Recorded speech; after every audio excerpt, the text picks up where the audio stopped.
वाव भिउआ ओरैबायदि मोजां अखा दिनै मोनायाव बिराद हादों दा माइआ सोमखांबाय आरो दा आं दंफैयो फिन खनसेबाव बेयावनोसै आंना लकेसना बिराद मोजांमोन आं बे आंनि बारियाव फैनो भिडिअ खालामफैनो न'आव थाबा दावराव जायोना दाउ गाबनाय अमा गाबनाय सैमा गाबनाय माबा माबि हेलौ रायजोफोर मा खबर मारै दङ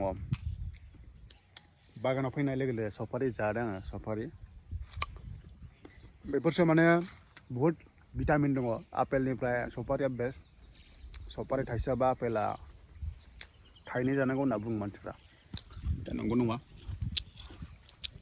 कन्टेन्टआ सेन्सास दे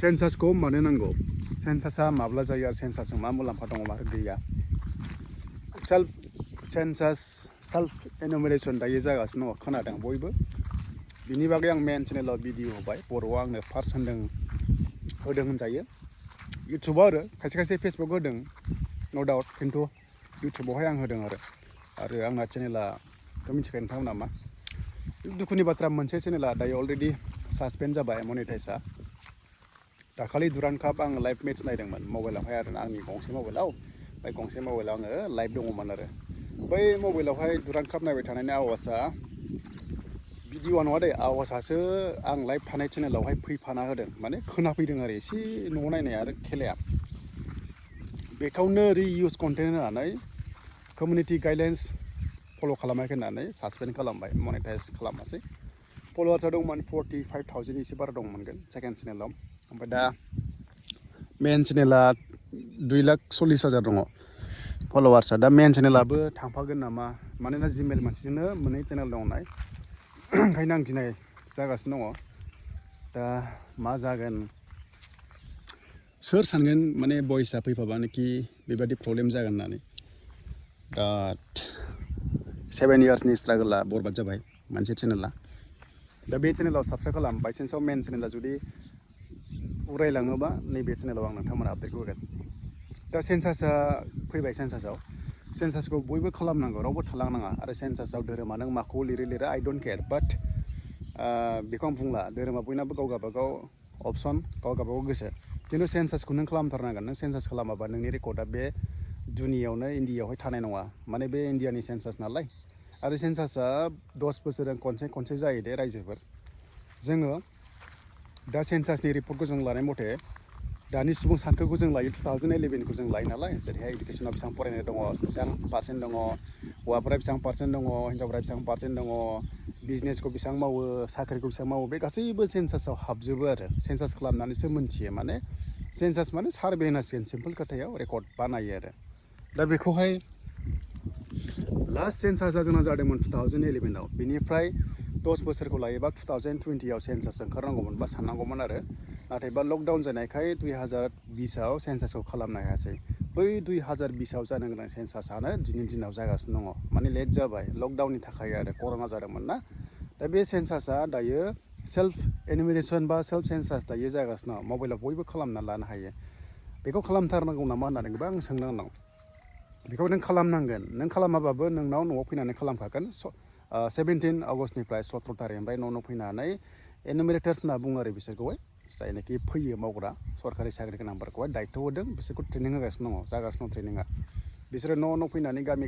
फैनानै सार्भेखौ खालामगोन सेन्सास खालामगोन ओंखायनो बै सेल्फ सेन्सासआव मोनसे मेप होदोंना मेप गामिखौ नोङो होनांगौ ओमफ्राय बेखौ नायनानै फैगोन जिखुनु जाया नोङो सेल्फ सेन्सास खालामबा फाइनाल साबमिट खालामबा नों मोनसे आइडि मोनगोन बे आइडिखौ दोन बै आइडिखौ नायनानै लगइन खालामनानै नोंनि सेन्सासखौहाय फिलआप खालामगोन दा सेन्सासआव जेबो धोरोमखौ नाङा खालि मा नांगौ नोंनि न'खराव साबेसे दं नामखौ सासेल' नांगौ गार्जेननि नामखौल' पेरेन्ट्सनि गार्जेननि हेडखौल' होनांगौ आरो हेडखौ सोरखौ होनोब्ला जाय न'खराव न'खर सालायो बेखौनो हेड होनो सोरबा बिमा बिफाया सालायनो हागौ जुदि नों सालायबा नोंबो जागोन जेबो नङा खिन्थु हेडखौ होयोब्ला मोजां आरो सबसे देरसिनखौ हेड सबसे गोजौसिनखौ होबानो जाबाय खर'सिन देरसिन हेड ओमफ्राय बे हेडआ सोरनाबा हौवा गैलाबा फिसाइ थैबायबा हिन्जावा हेड जागोन माने बिमाया हेड जागोन आरो देरसिन हिसाबै आरो बेखौबो होजायो ओमफ्राय जुदि नों जुदा जाबायबा न'खराव सानैल'बा नों जागोन आरो हिन्जाव हौवाबा नों जागोन ओमफ्राय साबा दं नालाय साबाखौ होदो ओमफ्राय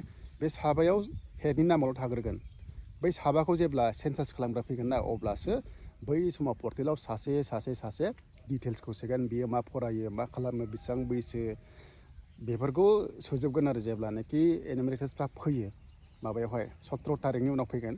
आरो बे दा सेन्सास खालामनाया 2027नि फेब्रुवारि मार्चआव रिपर्टआ ओंखारहैजोबगोन।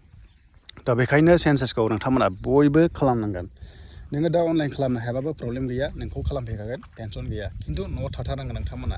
सासे थाबानो जायो, जिखुनु जाया खोन्थानो हाग्रा गोरों मानसि थाबानो जागोन आरो। बे जाबाय सेन्सास दे, आं बेखौ क्लियार खोन्थाबाय। दा फैबाय सेकेन्ड खोथा BTc TET। बिराद बेजाल BTc दाबो साख्रि होनो हाया।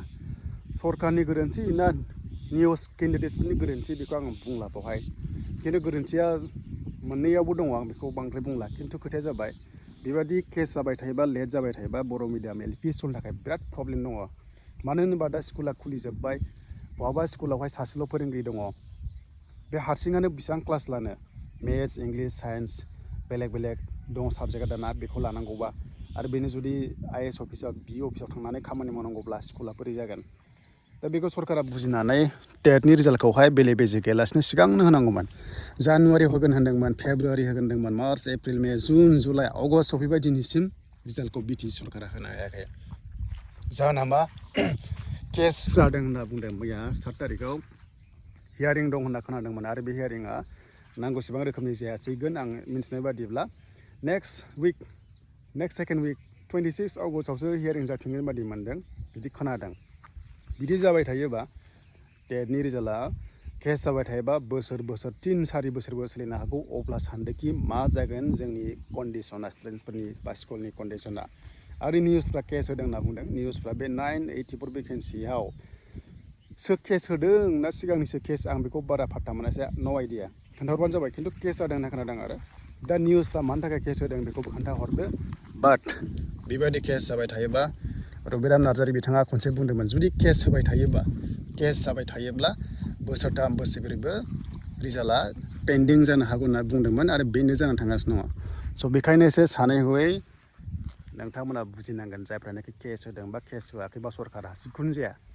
दा बेखिनि। एन्ड लास्टलि BTc फरेस्ट डिपार्टमेन्टनि फिजिकेल टेस्टआ 24 जुलाइ जोबदोंमोन। 24 जुलाइ जोबनाय लोगो लोगो बुंदोंमोन सप्तासे उनावनो फिजिकेल टेस्टनि रिजाल्टखौ होगोन होननानै। आरो दासिमबो जेबो खबर गैया। मा जागोन बिदिबा? एफा गोबाव एग्जाम खालामनांगौ दं, एग्जामा माब्ला लागोन जेबो खबर गैया। Gr-3, Gr-4 पेन्डिं दंमोन, बेबो जेबो खबर गैया।